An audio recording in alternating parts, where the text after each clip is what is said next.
Je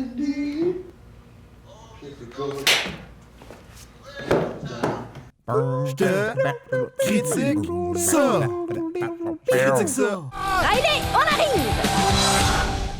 Alors bonjour, bienvenue à cette nouvelle émission de Je te critique ça. Aujourd'hui, on est allé voir un film qui aurait dû sortir il y a 8 ans pour les Emo, sans dessus-dessous. Riley est une jeune fille généralement heureuse depuis sa naissance. Tout se déroule pour le mieux dans le centre de contrôle de ses émotions jusqu'au jour où elle est forcée de déménager à San Francisco. Julien, comment t'as trouvé ça? Bien. Toi, Leslie? Bien. Toi, William? Bien. Bon! Semaine prochaine, on va aller voir le film Tête 2. Hey, j'ai un bouton ici. Ce film-là fait à la perfection ce qu'un film d'animation / pour enfants doit faire dans la vie. Puis c'est de l'humour universel. Tout le monde peut trouver ça drôle parce qu'il y a des gags seulement pour les enfants, des gags seulement pour les adultes, des gags pour les deux. Et puis c'est hilarant. À un moment donné, là, je suis parti à rire violemment dans le cinéma en même temps que la petite fille en arrière. J'étais comme, voir qu'il y a juste moi et elle qui trouve ça drôle. À la base, moi, je suis pas un fan de films d'animation, mais chaque fois qu'on disait « Ah, ben c'était un Obasca », chaque fois que je disais que je vais aller voir le film sans dessus-dessous, « Ah, hey, tellement hâte d'aller le voir », puis tout le monde, genre, tous les tals d'âge, tous les types de personnes, t'es comme « vraiment, là, le concept est fou », et c'est vrai, le concept est très cool parce que oui, on voit comme chaque personnage qui représente une émotion dans la tête de la petite fille, et aussi, ben ils font comme des petites notions de comment ça fonctionne dans notre caboche. Tu sais, les films de Pixar, qu'est-ce qui est le fun par rapport à d'autres films d'animation de d'autres compagnies, c'est que ça prend beaucoup de temps à les faire. Qu'on ne nommera pas. Mais c'est qu'ils font beaucoup de recherches. Tu sais, ils font pas un film en un an, tu sais. Premièrement, l'animation, ça prend du temps, évidemment. Ouais. Mais ils font beaucoup de recherches sur, OK, comment on pourrait faire ça pour avoir que quelqu'un qui se pose une question, « Ouais, mais ont-tu pensé à ça? Ils ont-tu pensé à ça? » Ben, ils ont des réponses à tout. Une chose qui a été faite encore de façon excellente, à mon avis, c'est les gags traduits. Exemple, ceux qui connaissent les Simpsons vont tout à fait se rallier à ça. Pour la seule personne sur la planète qui ne connaît pas les Simpsons. Il y a une blague de la guerre des Tucs, plus qu'une fois dans le film. Ouais, mais le film, à un moment donné, la tristesse, elle fait « Ah, moi j'aime le film où est-ce que le chien meurt », puis tout. C'est référence à la guerre des Tucs. oui. Puis là, moi, j'étais comme « Ah, ça, c'est drôle ».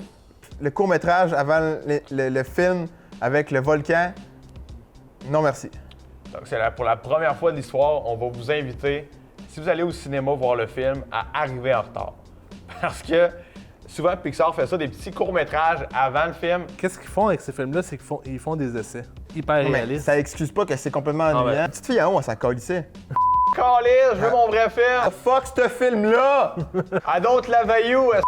Restez à la fin du film, parce que durant le générique, c'est probablement quasiment le meilleur bout du film pour moi. Parce qu'on nous met comme encore dans la tête des gens, mais pas juste la petite fille. On Tout nous le met monde. comme des personnages qu'on a vus au cours du film, et même un chat et un chien. On a un chat et un chien qui réagit. C'était drôle. Ha ha ha. Étrangement, ils ont traduit visuellement des trucs, puis d'autres, ils les ont pas traduits. Ben, je pense que ils ont regardé qu'est-ce qui était important, puis le reste. Si je l'ai vu, c'est que c'était important. D'accord? Moi, j'étais occupé à regarder ailleurs, tandis que là, après ça, Julien faisait « Haha, hey, ce qui était écrit sur le journal, c'était drôle dans sapristi. » Puis là, après ça, il froisse le journal, puis j'ai pas le temps de voir ce qui était écrit. Puis là, visuellement, là, c'était du délire. Moi, je trouve ça malade. Il y avait des moments plus sombres, plus... Tu sais, c'était pas... La ville était pas sombre, humoristique, comme exemple dans Histoire de jouets, quand il y a de quoi de démoniaque qui se passe, ou... Ouais, il y a des éclairs. Ouais, c'est ça.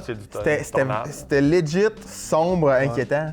Moi, les scènes de hockey, je les ai trouvées vraiment bonnes. Il n'y en a pas beaucoup, mais à un moment donné, à la fin, quand elle joue au hockey, j'ai fait « Oh! » était forte, en plus. Elle fait un poke check de 10 tonnerres. Un top chef, ouais, ma mère. Les scènes de hockey dans le centre dessous-dessous sont meilleures que dans les boys.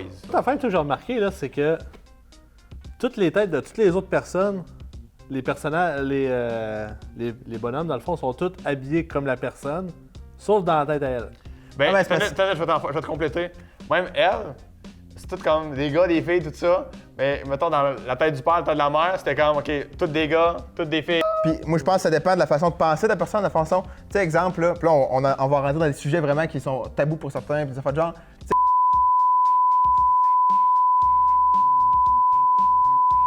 Attends, je vais lancer un appel. Oui, on met pas ça. OK, ouais, c'est bon.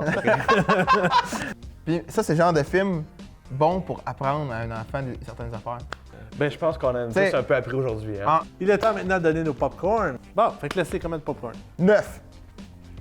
C'était le fun, puis c'est tout ce que t'as besoin. T'as pas besoin d'avoir à faire, surtout si c'est un film d'animation, t'as pas besoin d'une critique poussée pour comprendre que t'as eu du plaisir dans la vie. Puis, fait que je viens de contredire tout ce qu'on vient de faire. 8 sur 10. 8 sur 10 pour Sans Dessus-Dessous.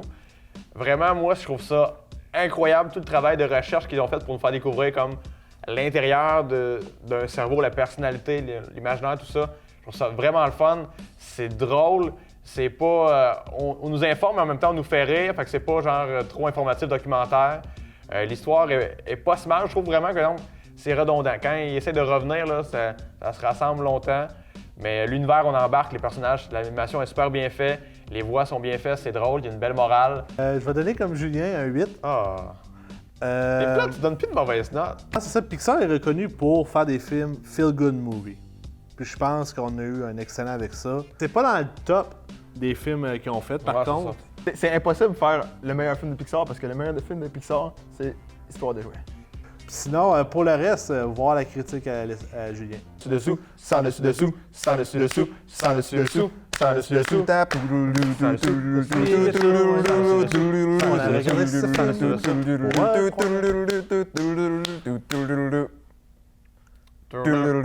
Ah, c'est fuck.